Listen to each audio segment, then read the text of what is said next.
Well Connected Podcast, episode 38. This podcast is brought to you by American Energy and Solar.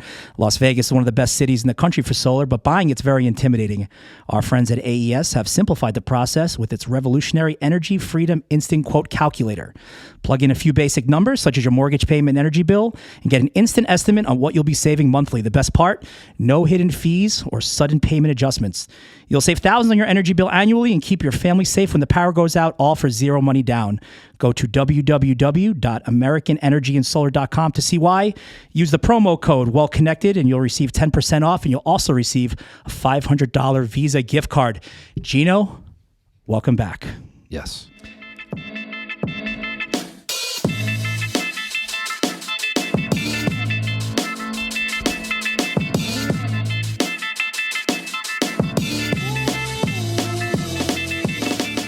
All right, everybody. First things first, G, how you feeling? Pretty tight. There's a little bit of a difference going on of where we are, what we're doing. Can you explain the situation that we're in? I sure can. I mean, you can see and you can hear it. It's just a different vibe. We are in a new studio. We moved to Sticky Paws Studio. We did. We've upgraded everything. We started in my dining room table. We did. We moved to my office in my house. Then we went to one studio. Then we went to another studio. Well, now we're here. You skipped something. Oh, where else we go? We went to my dining room. House. We went to my dining room. We were table. at your dining room table during COVID, and now we're here. Now we have a lot more capabilities. We have an executive producer. Travis, say what's up. Okay. I mean, sorry, I wasn't ready for that. You surprised me. Hey, what's up, guys? I also have a lower third. My name's Travis. What's going on? Yeah. So Travis will be helping us out doing some behind the scenes work with us, and we needed it, to be honest, because we couldn't have me. Yeah, and you. we were a mess. Well, we're just trying to straighten things out a little bit. Today's a big day. Yeah. So not only in our brand new studio, but we have a guest today. He's here with us now. He's running and he owns and co-owns one of the hottest restaurants in the city. The hottest restaurant. We've both been there. Yes. We've brought it up a couple times in the podcast. We want to learn more about it. We want to learn more about him. So without further ado, Yassine Lyoubi, thank you for joining us, pal. Thanks for having me, guys. Yeah, of course. First things first, Barry's hottest restaurant in the city. How does it feel to be a part of that? Man, you know, it's surreal. It's something we've been working on for such a long time, and the goal was not to open the hottest restaurant in town. The goal was just to fulfill our dream, put together what we thought was going to be an amazing concept and an awesome restaurant. It feels fucking phenomenal. I'm known for just blowing Circa on this podcast. I'm like, I was telling this kid for like months, like, dude, you got to go to Circa. This place is sick. You got to go. He's like, bro, just relax. It's just a casino. We're gonna get into Circa. We're gonna get into Barry's Prime. There's so much to talk about actually during COVID, after COVID, all this kind of stuff. But first things first, your background a little bit, because I read a little bit of your bio on the Barry's Prime website. Gave an awesome description of kind of like where you started. Pretty similar to me, except I wasn't born in another country. Explain where you're from, where you're born, and your transition over to the U.S. Sure. So I was actually born in Germany. My parents met in Germany in the 70s at a Joe Cocker concert. My mom's from Chicago, and my dad's from Morocco. So I was born there. My brother was born there. When I was about 5 years old, family moved to Morocco, which is where we grew up. And in about 8th or 9th grade in Morocco is where I really started to enjoy checking out restaurants and that lifestyle of restaurants. Obviously, when you're in 8th and 9th grade, everyone's chipping in and going to Pizza Hut. But you start observing things at that age and start seeing like, wow, this is something I really want to do. And then my dad opened a restaurant in Morocco in, I want to say 92 or 93. It was a Spanish restaurant. And I would go and hang out there at night and just watch him hitting all the tables, especially goes to the table and takes a little champagne toast to a group of like ladies. I'm like, oh, I want to do this shit. You know? That's cool. This is awesome. So decided to study hotel management. There were some options in Europe, obviously, which one are pricey, two are a little bit too, a little bit too upscale and too uptight, you know? Right. So we're looking at hotel schools in the States, and UNLV is super affordable. Vegas super affordable, and we're like, dude, this is a no-brainer. So applied to hotel school, came out here, worked at Marrakesh with Tarek. Our boy, that's our boy. That was my first job. Actually, McDonald's was my first job for about three weeks. McDonald's on the Strip next. Remember Club Utopia? Of course, back in the day? yes. That was my first McDonald's. Then transferred to the one on Paradise, and I was like, oh, fuck this fast food shit. It was Paradise and Twain. I was like, this is... But, you learn a lot, actually. Working for fast food companies, you learn the systems, you learn operations, you learn, if you're observant and, and you care about that stuff. Did that. Marrakesh, worked at Cheesecake Factory for a while. Can't go wrong over there. Yeah, Cheesecake Factory. I Man. had it last night. That's what No way. I did. I promise you I did. Oh wow. Cheesecake Factory is delicious. Well, it's we consistent. admittedly we had a gift deep card. menu. We had a gift card to use, and It's we a used deep it. menu over there. Yeah. I'll just cut you off real quick because you said a couple things here that I think Sure. are important. Number one, I had never heard of a restaurant and hospitality or a hospitality program before I came to Vegas. I've been in hospitality my entire life as Yep. well. Same kind of similar background, restaurants and things like that. I had never heard of a college dedicating a program to that. So Yep. it makes sense that you decide to come out here. What did your family think? Hey, I'm going from Morocco to now Las Vegas. Did they come with you? You by yourself or what? No, by myself, man. My dad was like, my mom had passed away when I was in about 10th grade. And my dad was like, hey, when I came to college time, he's like, hey, I know you're tied to home and you want to be close to home, but I think there's some great opportunities for you in the States, and especially in the field that you want to do. So I started looking, and back then, I'm talking about 1997. We're not Googling anything Yeah, or nothing exactly. like that. We're getting those U.S. news college magazines, and you're getting a college book, and you're kind of sifting through it. So there are a couple good colleges, in the States. There are a bunch. Cornell, obviously, number one, but super pricey. Right. It was way out of our league. UNLV, Amherst, there were like 6 or 7 schools. But Vegas, Vegas is an attraction, man. Something about it. So Yeah, your dad. something So about did it. you speak English at the time, or did you just? Yeah. Okay. So we grew up. My brother and I grew up speaking English at home because my mom was American from Chicago. So yeah. And my parents actually opened a school in Morocco in the 80s. So we were doing English half day and Arabic the other half day. So we grew up speaking, learning English and Arabic in school, and then an hour of French every day. And then when I moved out here, I learned quickly that if I don't pick up Spanish, it's going to be very tough to move up the ladder because the you got to be restaurant able to, business. just working with people and managing people that speak other languages. So I took about a semester of Spanish out here, and then learned Spanish. It makes me feel lazy as a kid born in America. I am lazy. We don't know any other languages. I said when COVID started, I was like, "Oh, I'm gonna learn Spanish for sure." Right. Never. And no shot. Didn't even start. You know a couple. You know a couple start. words. I read about you working your way up to 9 Steakhouse, and that's where you met Chef Barry. Yeah. Barry's Prime. Explain the importance of that kind of experience working at a place like 9 around someone like Chef Barry and kind of starting your own concept. For sure. So I worked prior to meeting Barry. I was with Let Us Entertain You restaurants, and Okay. a very corporate structure. Very good school. Anyone who comes out of college and says, "Hey, what steps do you recommend for me to take if I want to make it in the restaurant business?" Go work for a company like Let Us Entertain You because their management training programs on point. Their systems are on point. By the book. 9 was a lot more edgy. And I came in at a time at 9, I got a call from George Maloof because I worked with someone who was close friends with him, and he said, "Hey, listen, they're looking for a GM at 9. George is going to call you." I'm like, "Yeah, whatever." Yeah. So I get a call, and it's George Maloof, and he's like, "Hey, come meet the team. I want to talk to you." And I knew I was taking a big risk because I went from manager. I did AGM for a little bit, but I was jumping into a GM role at a steakhouse like that. And I How had to old are kinda, you? I was that was 2014. Or 2012? I'm sorry. I was 33 maybe. So pretty young to be yeah. to be And at running a that place. time, Palms was still one of the hottest places in the city, and Yeah, 9 for was sure. probably a top 2 or 3 steakhouse in the town for sure. Yeah, for sure, man. And it was. And then meeting Barry, big personality, and then figuring out that, hey, listen, this is 9 Steakhouse now. They don't follow a corporate structure as much. It's more fun. It's more edgy.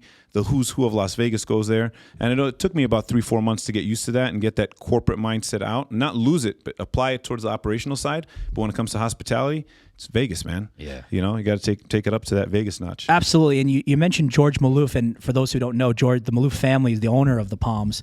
It almost reminds me of the Maloofs, and then you have like Derek Stevens now, who's with you at Circa. These guys are just big personalities, or their families are big personalities. For sure. So instead of joining the likes of MGM or Caesars Entertainment, you guys collectively decide to go with Circa to open up your place, and Derek Stevens. Explain the thought process with going with one of those companies rather than quote unquote the big players in town. Yeah.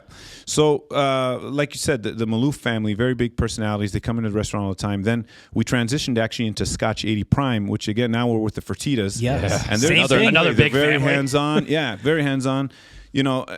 No matter what anyone says, very, very easy to work with as long as you understand what their vision is. They're intense. They come in, they're billionaires. They come in, they have a certain mindset of what they want and what their expectation is. So the only people who are going to have a really tough time doing that are people who don't see and understand that vision. If you see and understand that vision, have that same drive, you're like, fuck, they're mad because this, or they're happy because of this. So that was an easy transition. Then we decided to resign. Barry and I resigned because we had this killer opportunity to consult. One fell through. One was going to be this big project in Dubai. It was going to be several $100,000. We're like, oh fuck, we made it, and that fell through. Yeah. And then we did the Caribbean, but we had a lot of stuff lined up from consulting. We were just a little bit tired from the operational side of things. And 3-4 months into consulting, we get the call, and it's from Derek Stevens and his team.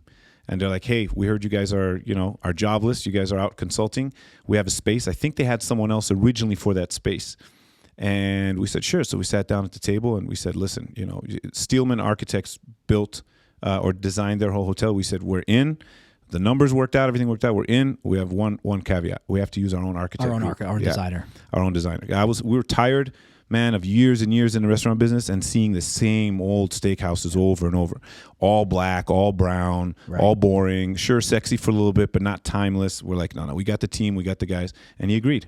And I think without having to name any of them, me and him have both been probably in almost every steakhouse in the city. Yeah. They're the same. Yeah. With the exception of the one that's in the Cosmo, we don't have to name it, but that one, where it's like a bit more of a party vibe. For sure. Besides that one, I'd say they're all cookie cutter. This is what you're going to get. You're going to get, stuffy guys in suits and this and that.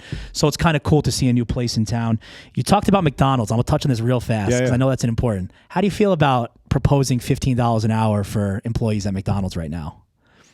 Well, you don't have to get too political, just in general. You're fine. Listen, I think that, minimum wage has always been a touchy subject. And when I was on the non-management side, I would be for it 100%. When you're on the ownership and operational side, you're like, how are you supposed to net a profit in a restaurant with that high of now? McDonald's is a different story. A freestanding restaurant like ours, a steakhouse, we're a mom and pop joint. No matter how much it costs to build the place and the deal we had, it's 4 of us, 4 owners, and our hearts and soul and anything that we had saved in our life is in that restaurant.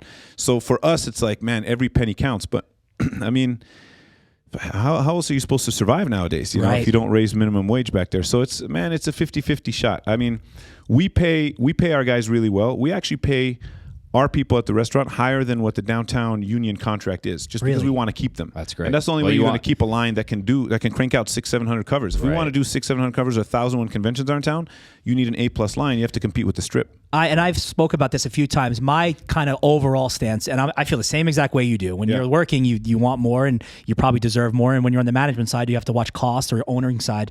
And I'm about to go through that myself with my own place.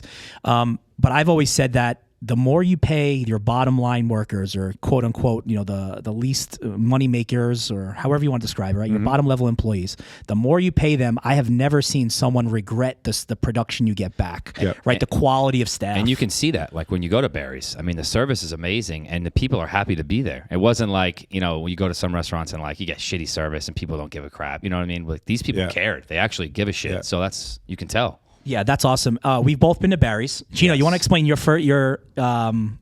first experience at Barry's, and I'll kind of go over mine. Why? Is there something special that happened? No, but just explain what. Well, I'm a stickler on restaurants, Chris. That's why I'm asking. I usually grade restaurants on service, experience, decor, bathrooms, and food, obviously. But bathrooms is a big thing. So you guys passed. You guys were good on bathrooms. Service was great. Ambiance was great. That's very Italian of you, by the way. Are you Italian? Yeah, full blood. I had a teacher at UNLV. He passed away a couple years ago, but he was the restaurant professor, and he was an older man, and he had his heavy accent. And we were in a class, and I remember he said that when I go to a restaurant, I pretend I look for a bathroom, but I go to kitchen. Then I go to the bathroom. And he checks out the bathroom, he checks out the kitchen, and if it's no good, he tells his wife, we're out. Well, I didn't walk into the kitchen, but I did check everything else out, and it was great. I enjoyed it a lot. I mean, the vibe was great. I sat on one of those booths in the main dining area, and the vibe was just, it was just amazing. I really liked it. And the thing that stuck out to me was the build out. So what you said, you guys use your own architects, you could tell because the build out was sick. And I don't know what you guys did or what the concept was, but whatever it was amazing. So that was my experience. I had a good time. I have a good one too, and I'll talk about mine in a minute. Another question I had for you was, what's the pitch? You and Barry obviously were together as this team, whether it was at Scotch 80 and 9 before that. Bringing on other people, right, as partners. What's your sell to these guys? Like, hey, we have Chef Barry and me. Is it more of a money making thing, or just selling people on your personality? What makes you bring on these partners, and what makes them so confident in you guys? So in this case, actually, that's how we got approached, because Marco, who we worked with for years at Scotch 80 and at 9, had a client or a customer, I would say, that sat in his section every time he visited Vegas. and that's who knew Derek Stevens. Oh, and got then it. so Marco and Donnie called Barry and I. And we had formed a company. Our company was called 980 Hospitality Consulting. Obviously, 9 after 9 Steakhouse, 80 after Scotch 80. Pretty Nothing cool. creative. But then they called us and said, hey, we've got this restaurant deal. So it just kind of happened organically. But the pitch going forward, because we have plans to do other concepts and things like that, not only in the city but outside. The pitch is really, I mean, if you guys met Barry one-on-one, I have not. Yeah, have he's a big personality. I mean, everyone's like, how do you draw so many celebrities into your steakhouse and you're brand new and it's COVID and this and that? Obviously, the hotel helps a lot. There's a gentleman by the name of Richard Wilk who works for Circa. Yep. No, Richard. And Derek Stevens knows a lot of people, and they bring in some people. But I mean, the majority of the celebrities that come in are people that have visited us since the 9 days.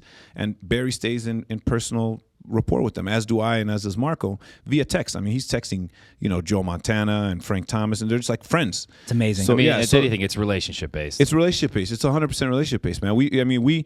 Our goal was to go into this thing and not spend a single dollar on print marketing or anything like that, besides what Circa's doing for us based on our contract, and see what we can do in building the business. And on top of that, you mentioned the service. We hired 10 captains, 10 waiters. Those 10 people are all people that worked with us. Worked with me at Mon Ami Gabi, worked with Barry and Marco at 9, then with me, guys that we've been working with for years that have a portfolio of people that come to see them in their sections. This on was Friday and Saturday very, nights. very, very targeted, and who you're hiring. absolutely. Right. It wasn't just a absolutely. free for all. Hey, we're open. Come and put your application. It was we not didn't like even, we didn't even do it. We didn't even do a job fair. Wow. We didn't even open up a job fair. We knew who we kind of wanted. We did interview a couple of people that we hadn't met before. We only hired 2 people in the front of the house that we've never worked with. Our 2 cocktail servers, and they're the fucking best, man. Right. Shauna and Brittany. We never worked with them. They came highly recommended. We're like, all right, we'll take a shot in the dark here on them. and it worked out. Worked out. They're phenomenal. Your experience. Well, I'll tell you, my experience was great. I went on a date, sat in the first little booth area, same kind of thing, probably right next to a big tree. It was a tree right in the middle. I was with a dude, so it wasn't the same. Oh, they're not I going was to with put one you. of my buddies. We were in the romantic section. Yeah, I was. huh? The kissing tree. Yeah. Is that what it's called? Yeah, we nicknamed it Nah, that. well, I there we wasn't go. in that area. Gina was kissing him over there. Phenomenal. Food, great. I'm a big side guy, so we ordered all the sides. he And my loves the girl's pregnant, so we sides. got dessert. We got it all. I thought it was outstanding. I didn't get a chance to tour the whole place. I got to go back. We should go back. Well, now that we have such a great relationship, We got to with hook this up guy. and meet Chef Barry. I'd love to go back. The biggest thing that I take away from it, and what I take away from every place, is the service. I mean, from the hostess, we had to wait a little bit because of the COVID restrictions, which we get into. But everybody was more than helpful with everything we needed, and that's all you need in Vegas, right? That's the recipe for success: clean, helpful, great product, and I think it was amazing. Talk about COVID now, because it's kind of the elephant in the room for the past year. Yeah. What's it like opening a restaurant during just the strangest time probably of your professional and personal life? Yeah, it's it sounds cliche, but it's life changing and it's operationally changing, because we learned so much from it. We were in denial, I guess, and we announced the restaurant opening in January, and that's when shit started going down in Wuhan, Yeah. right? Yeah. And then February, and it's like, everyone's getting on TV and saying nothing's going to happen. Next thing you know, it's March. We planned our first R&D trip. We were in San Diego. We went to a place called Born and Raised. You ever been out? Oh, there? yeah. Of course, Yeah, yeah. went down to Born and Raised, rented a car. We were going up to L.A., went to have dinner at Gwen. The next morning, wake up, all the governors are on TV, like Shutting it California, down. shutting everything down. We're like, holy shit. And then it was the whole thing of, by October, we're going to open in October. Actually, we were originally scheduled to open in December. And we're like, man, is this still going to happen, or what's going on? We'll be fine in October. Come April, we get a call from Derek and his team, and they're like, hey, do you have a second to talk about the opening? And we're like, fuck, this is the, hey, sorry, axe. all your life savings are gone. You have no job. Get ready to collect unemployment. We're not going to open. And Derek goes, what do you guys think about opening October 28th instead of December 28th? I'm like, you kidding me? Let's fucking do this. Yeah. So we were like, and we were hoping by October, this is April now, we're hoping by October, like, we're not going to need masks. We're not going to need disposable menus. We're not going to need all this stuff. Sure enough, we did. So, we hired an in-house sanitation guy who's a COVID, quote unquote, specialist. We followed, the rules as much as you can to the T. And you open, man, but you figure out that your profitability is not as high. It just isn't. You can't succeed as a fine dining steakhouse or a fine dining restaurant where your check average is about $125. You have to have a certain amount of labor on to Give the service to give you the need. To correct execute, level of of course. hospitality. So we're happy with it. We're happy. We're doing good numbers. We're not making millions, and the goal was never to make millions in your first 2 years anyway. But it's a challenge, man. It's definitely Things a seem to be challenge. lifting, though. seem to be definitely trending in the right direction. When you guys opened, did you see that immediate demand where people were like, hey, we need to get out and just, even if it's just to have dinner at the steakhouse, right? Where instead of going to the clubs or whatever, did you see everyone just kind of like, hey, I need to let loose somewhere? We did. And downtown, we were observing downtown for a full year since we got the deal. And we went to Vic and Anthony's and Andiamo and all the restaurants down there, Oscars. And you just noticed that downtown is a different beast than the Strip. I mean, people that were going downtown during COVID were not the same as the people on the Strip. The Strip sent dismal, and downtown was popping. I think downtown was probably the last place that really shut down when they had to shut down. Fremont Street was still packed 2 days into the quarantine rules. And you wonder how all that gets done, but that's probably a little bit over all of our heads, right? Yeah. You can certainly tell when you walk into that casino that the owner, with Derek Stevens, his name, it certainly embodies like his charisma and like his personality, because it's kind of like a I don't give a fuck like attitude in that casino. Like people are firing off. Not that they're not following restrictions. They're certainly following restrictions, but the energy level when you walk in there to gamble and watch sports is insane. And then you go have dinner and it's busy. And my question is, now that the Strip is going to be coming back, I'd say, I was down there today. It seems like it's going to be busy. This weekend's busy. The next couple of weeks are. What do you think, or what is the strategy to try to combat that? And like, how do you guys still stay super relevant with all this other stuff going on the Strip? So we could probably count on one hand how many restaurants opened in this town and stayed relevant over more than a 5-6 year period. Yep. Of course. Right? You got Salt Bay opening up. And then everyone's like, you're going to lose traction to new restaurants, Resorts World, and everything, because people want to go and get that first shot at that restaurant, check it out, and be seen and take pictures there. The problem is what you notice with these big corporations, and if they watch this podcast, and they're going to be like, oh, maybe he has a point. We should hire this guy. They will be watching. But the problem is that they never really put together a team that's hospitality focused and that's Vegas focused. They're like, oh, this guy he's a certified sommelier from France, XYZ. Let's bring him in to run this restaurant. Let's bring this person. And then they just don't have that personality. They don't put their cell phones on their business cards like we do. I wake up in the morning and I've got about 30, 40 texts from either the night before, thank you, everything was awesome, to, hey, I want to come in tonight. Marco, probably even more. Barry, even more. Donnie, our fourth partner out of Wisconsin, same thing. And I think that's what's going to give us longevity. One, you have to stay creative and relevant with the menu. We've got some tableside stuff up our sleeves that we're going to wait until Salt Bay opens and Resorts World opens, and we'll launch that, stuff like that. But the fact that people can come in and talk to one of the owners every single night, text us for a reservation, it's kind of like an old school Vegas feel. It is. You don't get that. You go into like a John George or something like that. It's a very corporate feel. It's a very, on the Strip casino vibe. It's not that sort of old school. I guess that's kind of what old Vegas has, right? It still has those, like you mentioned, those old steakhouses that kind of have that hospitality vibe. So that is you go to the Wynn and they have a cap on how much they can comp. Right. And what they can do and what they can send out and what they can't. We've got carte blanche. We work out deals with the purveyors. We're like, okay, this is a bachelorette group. They work at, STK. We got to hook these girls up, We send out champagne toasts. You're sending out shots. You're sending out desserts. You work for a big corporation. You have to justify, what is this? Over 3%? The food and beverage guy is sitting over your head. Yeah. We were just actually discussing that earlier, me and Gino, an episode or two ago, where, we ran nightclubs on the Strip forever, and it's very important for the relationship for you guys to get to know people, not necessarily me and him, but to get out there in the city. How much of your marketing is geared towards, hey, let's reach out to cocktail waitresses, let's reach out to VIP hosts or casino hosts in order to get you guys some more traction? It is, man. We actually had a talk about it last week when we got together. We're like, all right, what are we looking at for spring? We see all these spots are opening up now. And I think that we definitely have to attack that market. Dinners, group dinners, individual dinners for people that are celebrating something. We're getting a lot of it now by default because we're the only hot spot in town. But also the hosts, all the VIP hosts, and all the door people and all that stuff, for sure. Yeah, those would be definitely your best friends. For sure. Yeah, for sure. COVID now, so the restrictions now per the city is 35% capacity, correct? Yeah. And then 50% from March 15th to May 1st, and then once May 1st hits, it's up to us, or it could be up to Mayor Goodman to see what happens, right? Yep. Vaccines. A lot of people are saying, should restaurant and restaurant workers be vaccinated? Should restaurant companies require their staff to be vaccinated? Where do you guys stand on that as a group? So, being that we're independent, we don't want to take a stance of where we're forcing everyone to go and get their vaccines.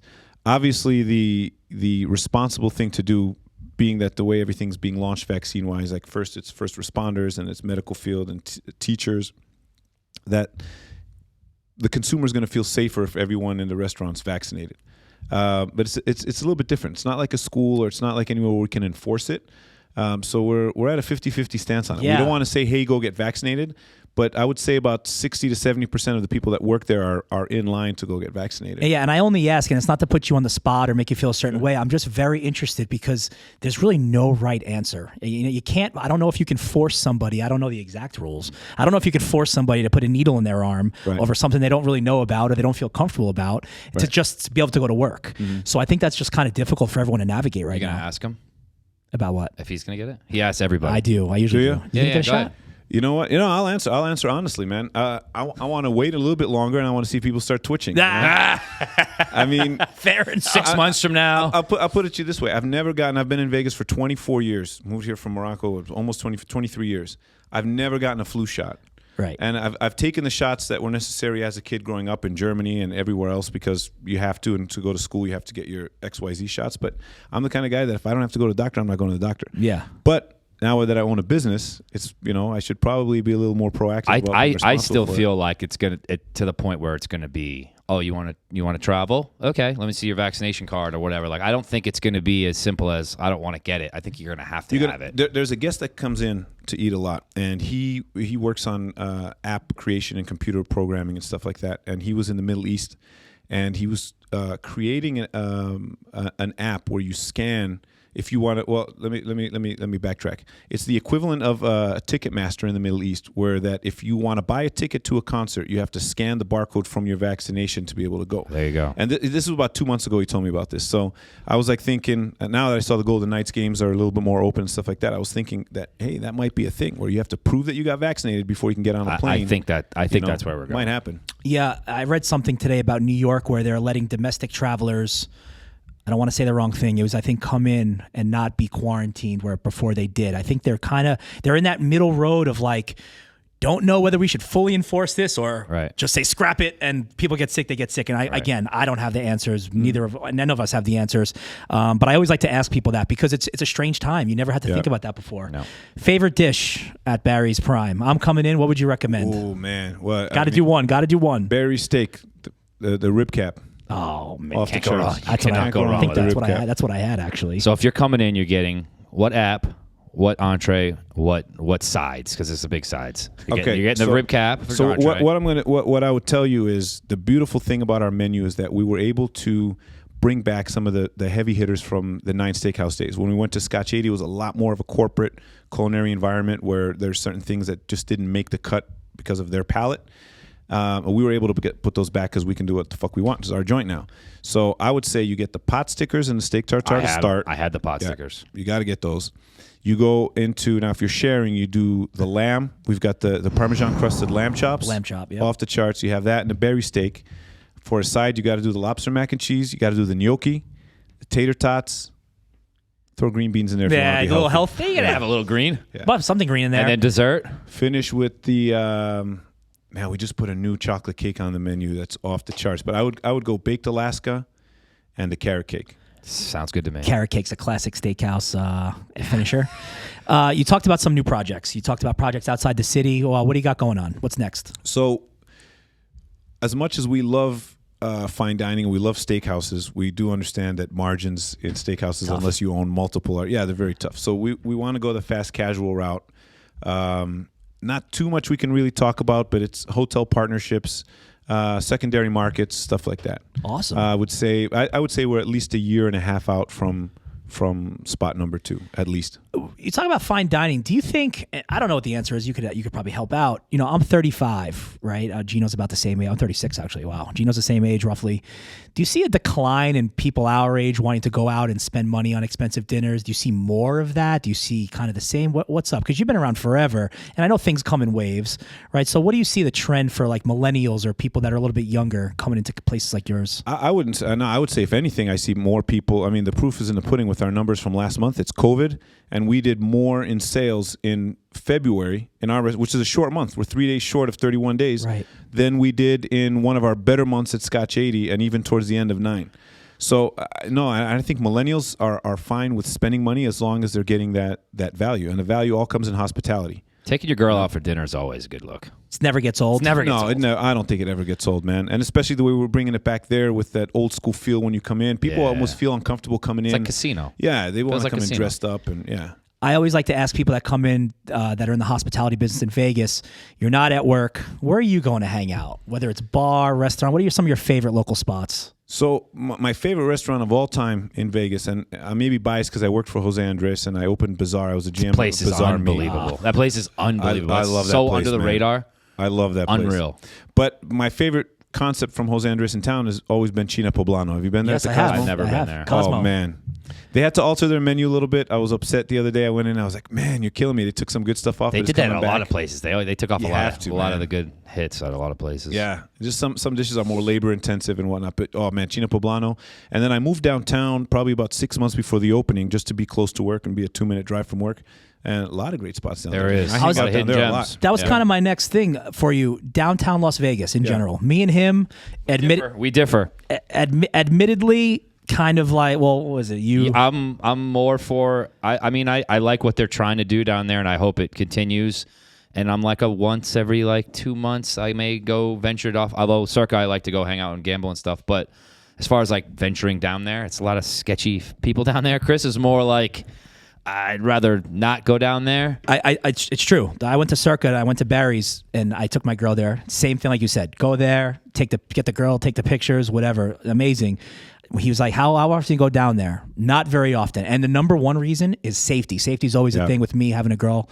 But you're down there, you're on the front lines, and you kind of see downtown Vegas for what it really is. I get the quick glimpse. Future of downtown Las Vegas. What is it looking like? So there's a lot of work that needs to be done because you have that area where Circa is, which is brand new and nice. But it's not like, hey, I'm downtown, I'm staying at Circa, and I want to go have breakfast at Makers and Finders. You have to walk 7 blocks. Before you get to the 2 or 3 blocks where Makers and Finders is and all those other restaurants are, you're walking through Sketchville. Yeah. Sketchville. And I walk my dog there all the time. I go down the building, but I mean, I walk down, I carry my piece on me. Right. So that You're doing the doesn't right make thing. any- but I would do that no matter where I lived. But So I guess that answers the question. yeah, I mean, listen, man. The side of the opposite side of Charleston, where Makers and Finders is, and all those other restaurants. I mean, you drive down there, but again, if you live on the other side of town, it's It's a journey. It's a journey, man. Yeah, and I'm thinking that downtown Las Vegas could be super sexy. I like to say sexy, Yeah, but it could be whether it's trendy, sexy, whatever. I think it has potential where It's getting there, man. you have to put effort. It's a lot of money. It's a lot of people that have to go down there. But Circa's a imagine good start. It's like a small little New York City. You want to? If I lived in an apartment, I want to go walk around and go to a cool bar or go shopping or whatever. I think it's developing. I don't know how fast. If it was that's gonna like a San Diego, like a what's it called? Gas down there? lamp. Gas lamp. Yes, If they could make it that does. like something Yeah. like Gas Lamp, they already got the art stuff going on. Like get like a little Italy down there or something. Yeah, we'll see. If you didn't live here in Las Vegas, where would you live? Morocco. Back in home? Morocco, yeah. I went back after leaving Bazaar in 2016. I went back to help my dad for about a year, almost a year and a half, and it was crazy. Like I left Morocco when I was 17 to come here to college, and to go back as an adult and see it is unbelievable. I'm going to post a picture up here as soon as we're done. Actually, later on with our Instagram. Yeah. You were in the gym working hard today. I was. I yeah. saw you. I saw you. I saw you in the gym. Creeping. I wasn't creeping. I just popped right up. Doing homework. Lost a bunch of weight over quarantine. Yeah. It's a little difficult in your position working in a restaurant, food everywhere. It is. How did you manage? And congratulations, by the way. Thank you. Talk about your little weight loss journey during quarantine and also the change of lifestyle and how difficult it is when you're working around just amazing food all day long. Yeah. Well, so, most of the weight was lost before we opened the restaurant. In June, I would say by beginning of June, I got on the scale and I was freaking 252 or 256. And I was like the highest I've ever been. And I was like, man, something's got to give before I open this restaurant. So my motivation was October 28th, opening night. I want to be in a suit and I don't want to be 255 pounds. Yeah. So I started working out downtown as well as at Phase One Sports. And I was doing, I dialed into food. Because over the years, I've always lifted weights and always played soccer and stuff. But it's the biggest thing, man.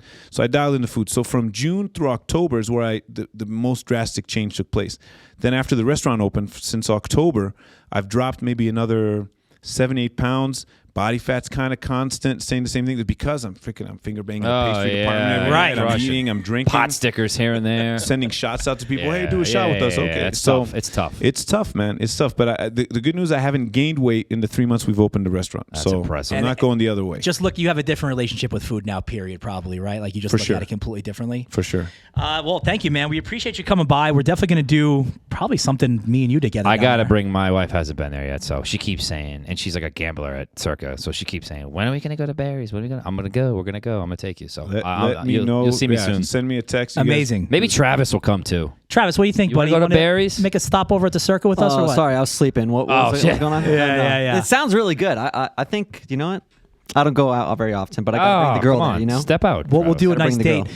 Tell people right now how to make reservations at Barry's currently. Where can you check out some of your menu and all that kind of stuff? So you can go on social media, on Instagram, check out all the pictures of the food and all the cocktails and everything we do. You go online onto our website or on Resi, make a reservation, or follow me on Instagram, shoot me a message. I personally make people's reservations. So does Marco. So I does Barry. texted you when I made mine, so yeah. Yeah. I there you failed. go. I failed on that. I think I went to like open table or Come something. on. I got to. No, we Boycotted decided it. not to go with them. Yeah, I don't know what I did. Maybe I called up. I don't remember. But thank you for coming by, man. It was Absolutely. awesome, and we look forward to seeing you soon. Thank you guys. Got it, man. All right. Appreciate it. You're listening to Well Connected with Chris Mo and GBills, the #1 podcast in Las Vegas.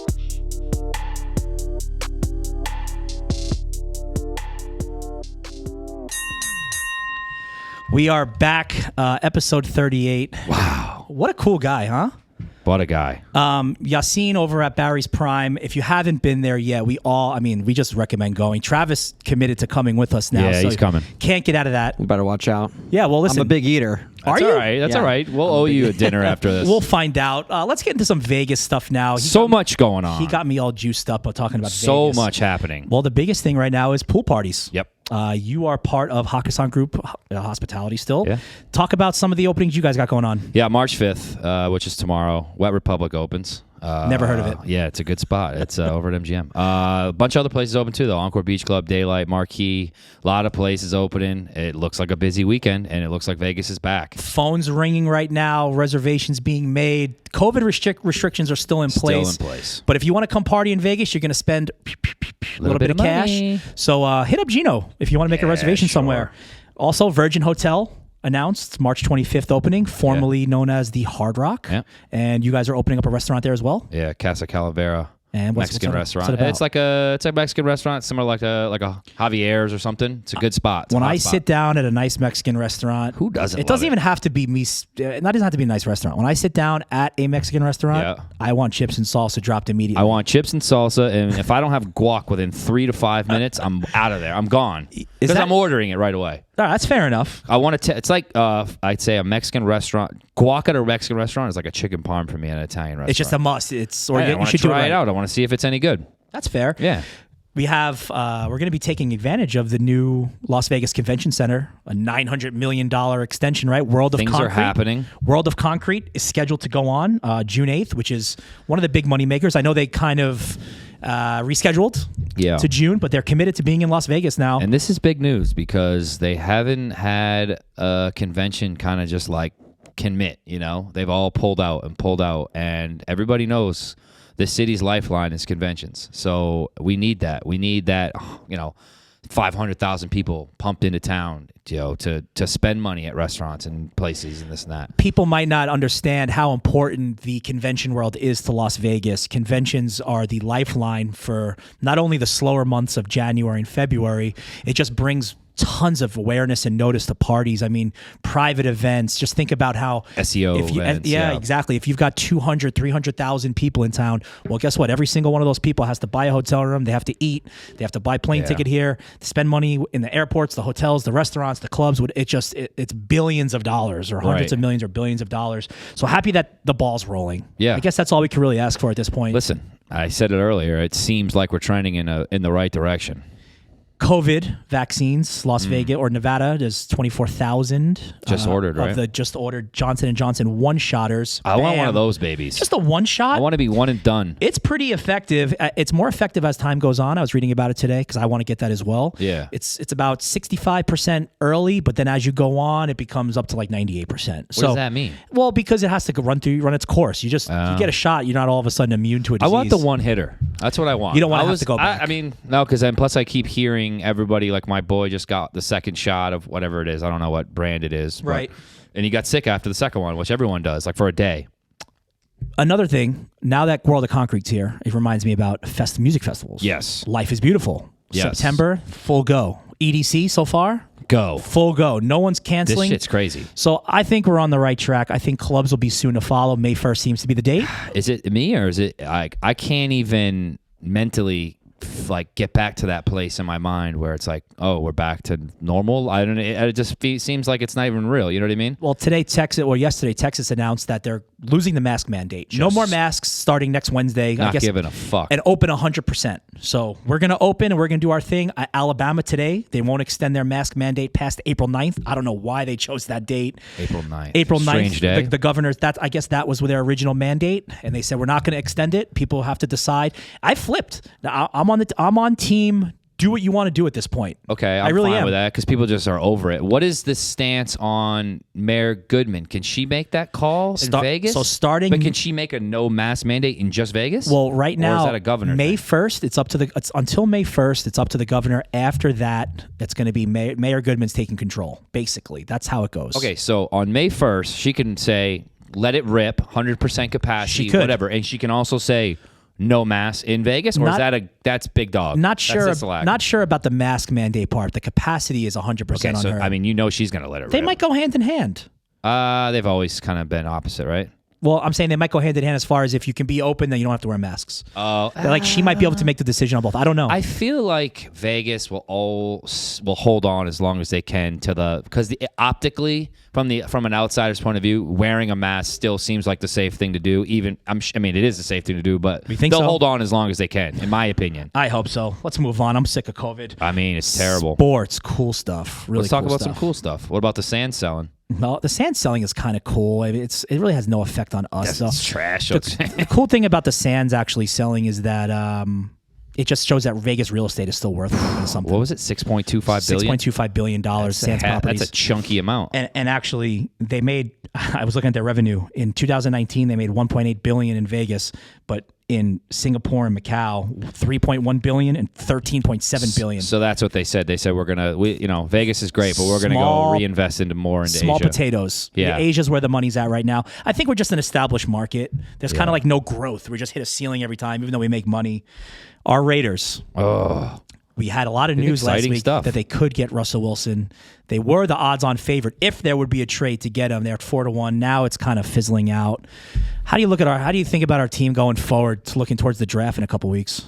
well, if you tell me we can get Russell Wilson, I'm down. You want him? What does it cost? And let's pay it. It's going to cost a lot. Okay, four first rounders. 4 first-round picks and our quarterback. I mean, he could get us to the Super Bowl. He's what, 30? He's 32? Yeah, he's guy. young. I mean, he's got 8 years left of like really high. I mean, Brady's 40, whatever. So yeah, I mean, I'm all down for that. I also feel like I'm okay if we don't get him because I feel like we're in a good spot. We just got to draft defense. That's so. fair. That's fair. What do you think? I think we have a great team. I think that we just have to spend more time, together. We're in the market for a number one receiver. We were talking We about the other day. need Yeah, one. we're in the market for that as well. A big news for another quarterback out of Pittsburgh. Big Ben re-signed. Is that big news? That is big news. He's a Hall of Fame done. quarterback. He's washed up. Why would you re-sign He him? is washed. Why? What are they doing? If you're Pittsburgh, what's the benefit of no, re-signing there this is guy? none. There's just stale potatoes. They're letting him ride into the sunset. stale potato They're chips. going to lose Juju Smith-Schuster in Yeah, free he's gone. agency. We may get him. Right? Raiders may get him. So he lost his probably number one guy. Dude, they're going to lose a ton in free agency. I was looking at it the other day. That team is a mess, and Big Ben is washed. Von Miller, friend of the pod. Yeah. Okay. He is a friend of the pod. He is, yeah. A little legal trouble out of Denver. Super What happened? weird. Denver wants to re-sign him, but he has this legal thing that nobody knows what it's about. What is it? Like he's under investigation in Colorado, but nobody knows why. They won't say why. Okay. So that automatically, without having to publicly bash somebody, it probably means domestic, like whether he got into a little thing. His girlfriend's pregnant. You love speculating. I do like a good speculation. Speaking of speculation, like I just want to retract from last week when you said Tiger Woods was on drugs, because he clearly was not. They don't know that. They're saying that. They don't know. Was not. How many car flips at 7:30 I don't know. in the All morning? I'm saying is, although they did say something where the sheriff said They didn't he take his got blood. access. I don't know about that, but he got he's getting access to like his they have like a glove compartment in the back that's like locked or whatever. Right. That was locked. He's getting access to that. Who knows? Maybe he had like a ton of fucking oxys and shit back there. Listen, you don't flip your car at 7:30 in the morning on a regular He said he drive. was. He said he was rushing to get on set. He was filming like a movie or something like that. rushing to get on set. Whatever. I don't mean, believe you it. like speculating. I don't believe it. I'll tell you what I do believe in. What? The Golden Knights. 4 straight wins. We have fans now. Granted, Let's talk about 15%. that first win. Comeback. March 1st, we had fans, 2,600 fans. Comeback overtime win. Comeback, we get down. 4-2. Yep, and then they storm back and win in overtime. Classic Golden Knights fashion. I'm gonna put that all on fans. I'm putting energy? that all on fans. You get down in a game and there's no fans. It's a little hard to where are you getting that energy from? To be honest, 2,600 fans. You know what? They're just excited to probably have people there watching because it's very weird. Even when, as a person, when me and you go play sports, Yeah, there's got to be a couple people in the stands. I want to see someone watching. If no Who one's are we there, doing this for? It feels like practice. Yeah. I feel like the energy is more. If I'm at home, I feel more energy than they even do. I don't even know how. That's why I don't even like these NBA games. I'm watching. I'm like, how do you even get up for these games? It's like a scrimmage. It's boring. But now they're starting. Like I said last week, they're starting to have fans. Even Utah's got fans. So who knows? I think so. I think that the NBA soon will be. I'm hoping for playoffs having fans there, like a lot of fans. NBA playoff time. NBA playoff time. So that's what, June or July. June-ish. Yeah, like 50% rocking Something. So listen, 10,000 fans. I'm only saying this because this all builds up to one thing. Vegas getting an NBA that's team. That's us having a basketball team here. Yeah. And also us being able to watch games at Raider Stadium or Allegiant Stadium next year for the Raiders. I want to be there. I don't want to not go to that's games. happening. That's happening. I hope so. I know we've talked about this about 10 times on this pod, but at this point, it's inevitable that's happening. I watched something over the weekend. Okay. Or during the week, actually, and you watched the same thing. did. Our boy, Notorious B.I.G., our boy. Yeah. Haven't thought about the guy in forever. Friend of the pod. He could be a friend of the pod. I haven't thought about him or Tupac in forever, mostly because I'm old. But watching that documentary, bringing you back, was that documentary tight or is that trash? What do you think? No, it's tight. It's tight for sure. Tight or not tight? Just it's tight or not tight. It's tight. The one thing I took away from that is he put all of his friends on. Yeah. I mean, 12 people, right? That we're talking about the Netflix documentary. I got a story to tell. I got a story to tell with Biggie. His mom, I didn't know his grandma was still alive. Yeah. She's like 90-something years old. And they're all talking about how... Now, when I was younger, we all looked at Notorious B.I.G., Biggie, as like this hood dude. Yeah. He went to Catholic school. Right. He wasn't even from Brownsville. He's from around the corner. But he put on everybody. Put his whole squad on. Right? And they all did well. They seemed like they're doing well. And then tragically murdered. Well, for me... I look at two things. Yes, that's one. Because if I think you're the same way. If we ever made it to we're that level, we would definitely, maybe not at this age, but if I was at 23, 22, I would put my squad on for sure. I mean, I already did in Vegas. I tried to move as many people out here as I possibly could. It worked. You and your brother moved some people out here. Right. And how much I love Entourage. That would be my dream life, putting my boys on and letting them experience what I'm experiencing.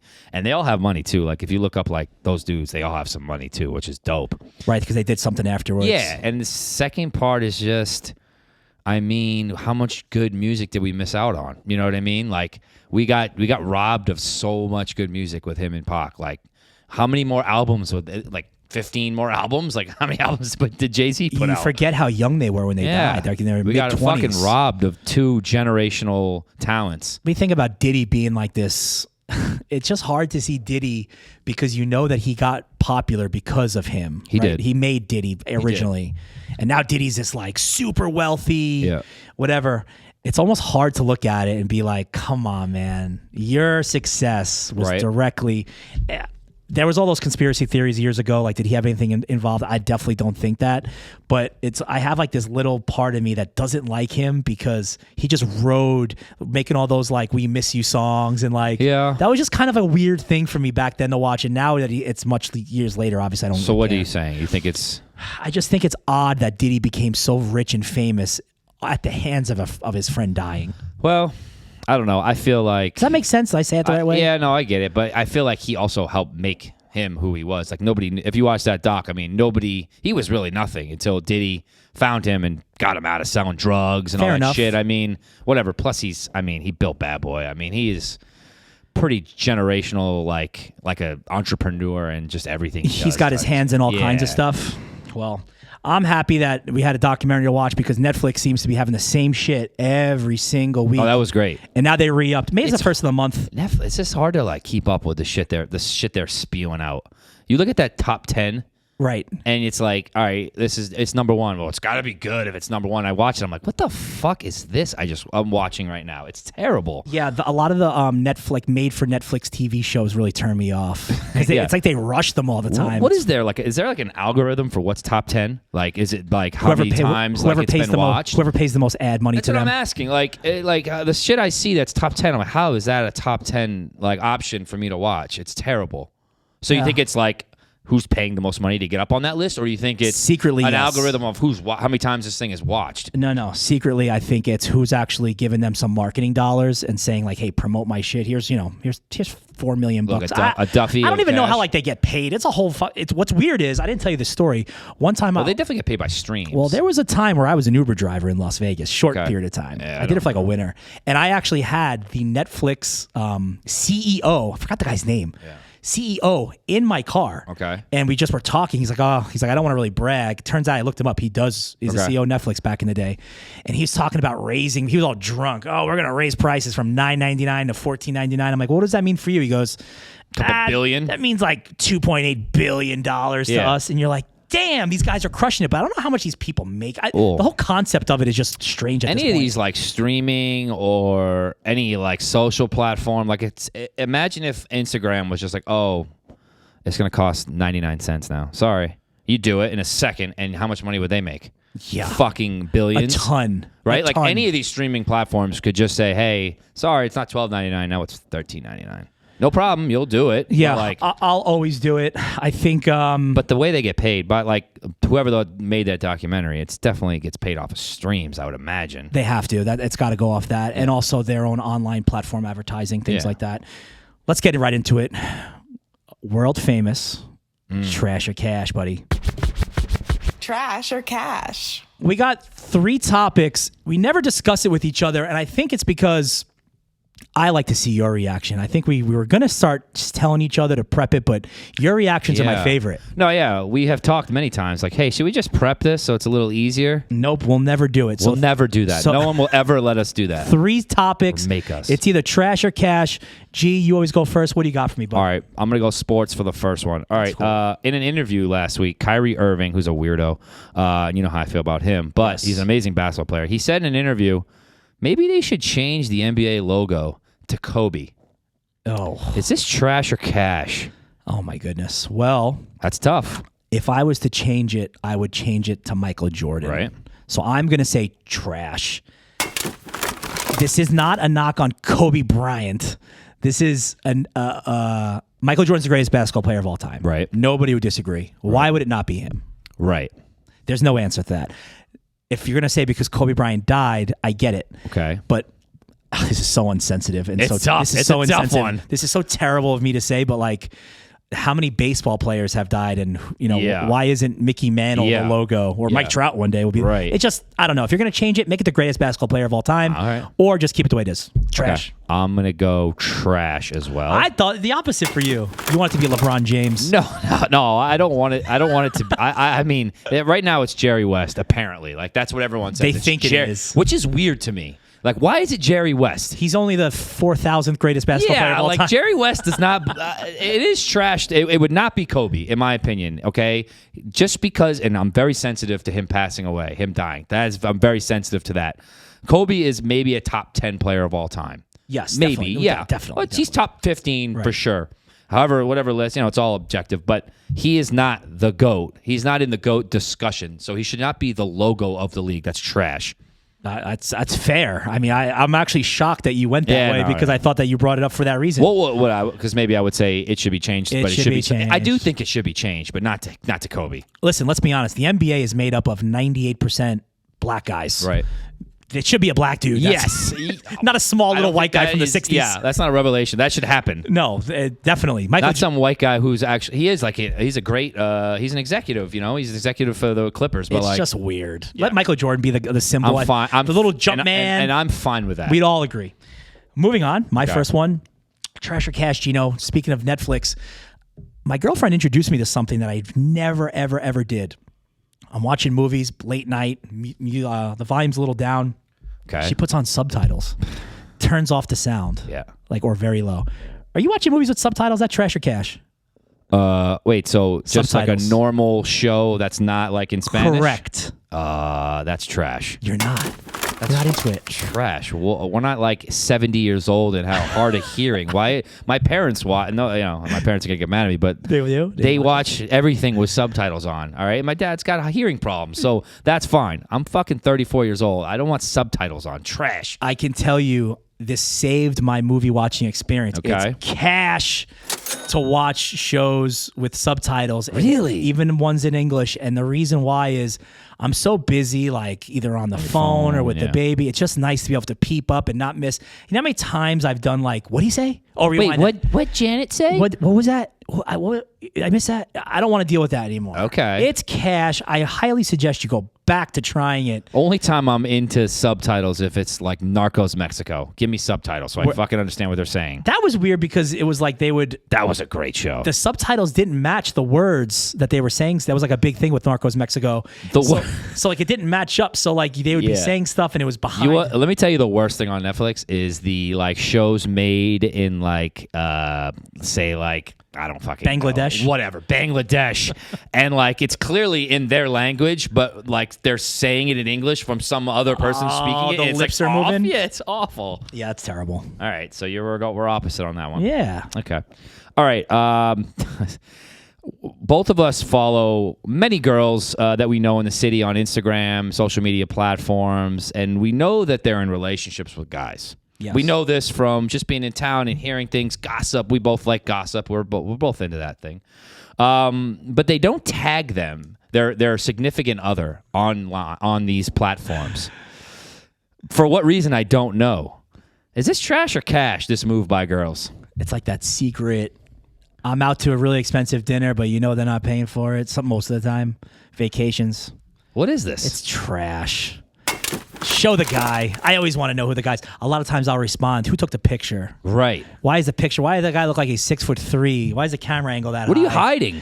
I don't know why they hide guys. I feel like, if they post men or that they're in a relationship, they might lose followers. Okay, that's fair. They might lose followers. How important followers are in today's day and age. Very fair. Very fair. Fun fact, Instagram for about 2 or 3 hours this week, it lost a feature to count your followers. So, for example, if you posted a picture, it would just say, Chris Morahan liked it and others. Got it. Didn't say how many. Got it. And the amount of people that went bananas over that. Oh, because people make their living off of that. They absolutely lost their minds because they make a living off it. And then it went back. Instagram announced like, hey, we were trying something and we made a huge mistake. Interesting. I'm sorry. But anyway, that's trash. Show your guy. Be proud of your man. Okay, I'm going to go cash.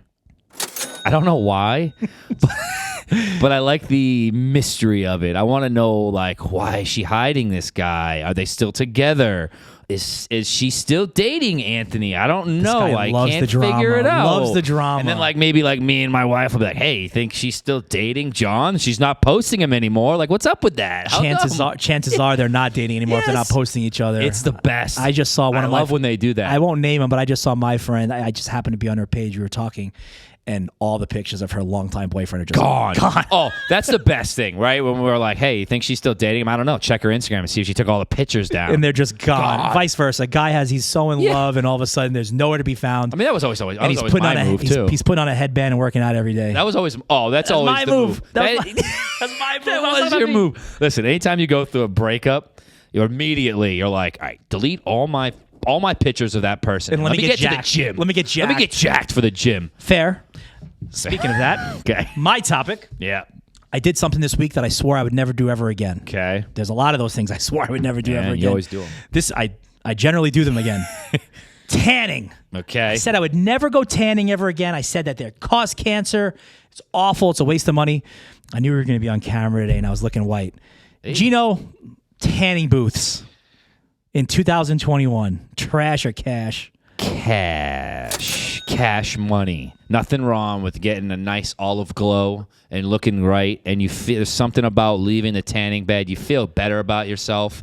There is something to like wintertime. That's why, like, when you live on the East Coast, you got to hit tanning bed because it's wintertime. It's depressing. You got to hit the tanning bed and you feel good. You just feel good. That sunlight makes you feel better. So I'm going cash. I stayed away from it for about a decade since I've been in Vegas, but I got to go cash as well. Oh, yeah. I came home and I swear I got a haircut and I got a tan, and I came home and I had a different energy about me. that Kate said. New guy. Kate said, goes tanning once. It gets a haircut one time. I'm coming home, shirts off.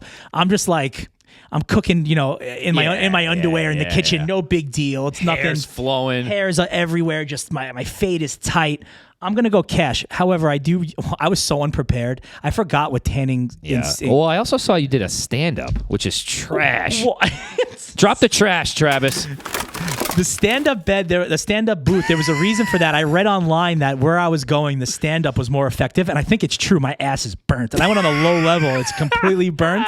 But I'm going to go cash, and I think it puts you in a better mood. No one would argue with that. And the rule is, if you can't tone it, you tan it. Okay. And if you can't tan it, you shave it. Okay. So that's the is rule. that what they say? That's what I say. Okay, so I don't know what that, but I do the lay down. Just for the record, when I tan, I go lay down. And something else, I actually text Kate right before. I'm like, listen, I know you're not a guy, but I forget how things go. Am I supposed to cover myself with a sock? Yeah, I didn't. I did. You didn't? I didn't. I did. That guy knows how to. It fell off a few times. It has a protective skin down there. Mine doesn't have a protective skin. It was cut when I was younger. That's a religious thing, I guess. But I put a sock on. I didn't have lotion, which is a nightmare, and I also didn't have eye gear. So I went in there like. They didn't give you the things? I went in there like a rookie. Oh, dude. I did it. So they all have wrong. these like. I know the little sticky things. God, you're a disaster. I went in there a goddamn mess. But anyway, Were you like nervous too? It's like a nerve-wracking thing. I had a moment with the front door girl or the receptionist, super sweet. I'm asking her about different packages and stuff. Like I had never done it before. You gonna get a membership? I did get a membership. You got a membership? It's $10 a month. I used to have a spray tan membership. This is very. That's trash. Travis, drop the trash on the spray tan membership. I don't want to even listen. Let me explain the spray tan thing. Please, we all want to know. You go in. It takes. So how long did you tan? 12 minutes. The classic 12-minute tan. I go for 10 usually. But okay, when I do a spray tan, you're in there for no more than a minute and a half. You go in, you stand up, one spray, turn to the left, turn to the right, turn to the back. They dry it. A minute and a half, you're out of there. And you smell 4 like, hours. You wash it off, and you're coated for 3 days. You smell like pennies for a week. That's why I stopped. And also your bed sheets get ruined. Well, you just don't go to sleep in it. So what do you do? You wash it off before you go to sleep. 4 hours later? I haven't done a spray tan since Travis, 06. what about you? You ever tanned? Travis is fair-skinned. I look at me. Just look at me right now. Does it look like I've ever been outside?